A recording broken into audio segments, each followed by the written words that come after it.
আসসালামু আলাইকুম ওয়া রাহমাতুল্লাহি ওয়া বারাকাতুহু। ইন্নাল হামদালিল্লাহ নাহমাদুহু ওয়া নুসাল্লি আলা রাসূলিহিল কারীম আম্মা বাদ।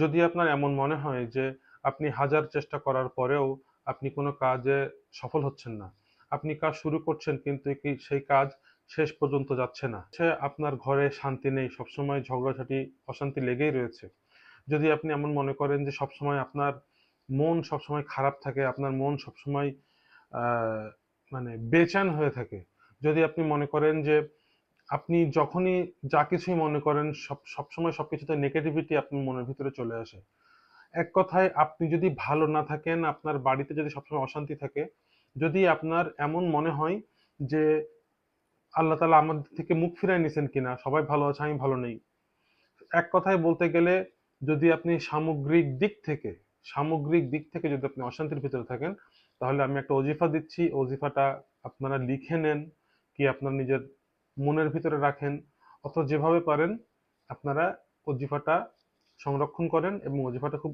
সহজ। এই অজিফাটা হচ্ছে এই, যে প্রতিদিন ফজর এবং মাগরিবের পরে আপনাকে প্রথমে ৩ বার বা ৭ বার আপনি দরুদ ইব্রাহিম পড়বেন। ইব্রাহিম পড়ার পরে সূরা আলাম নাশরাহ এটা পড়বেন ৭ বার, এবং ৭ বার পড়ার পরে এই দোয়াটা আপনি পড়বেন ২১ বার। দোয়াটা কি? আল্লাহুম্মা শরাহলি সদরি ওয়া ইয়াসসিরলি আমরি, এতটুকুই। এইটা পড়বেন ২১ বার। শেষে আবারও ৭ বার বা ৩ বার দরুদ ইব্রাহিম। এইটা পড়ার পরে আপনি আল্লাহর কাছে দোয়া করেন, আল্লাহর কাছে কাঁদেন, আল্লাহর কাছে হাত তুলে চান যে আল্লাহ, আপনি আমার মনের সমস্ত পেরেশানিকে দূর করে দেন।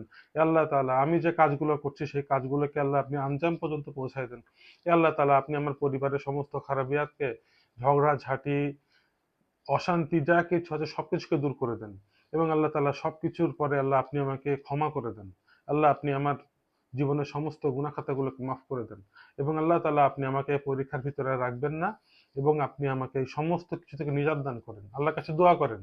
এইভাবে তাসালসুলের সাথে মিনিমাম ১১ দিন আপনারা এই আমলটা করবেন, ফজরের পরে এবং মাগরিবের পরে বা এশার পরে।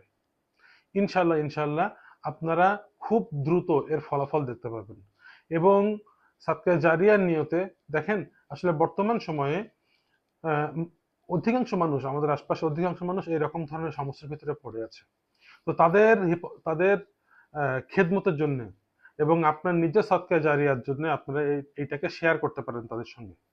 এবং আপনারা আপনাদের সাধ্যমতো কিছু কিছু টাকা, কিছু কিছু পয়সা আপনারা সৎকা করবেন। সৎকায় বালা মুসিবত টালে।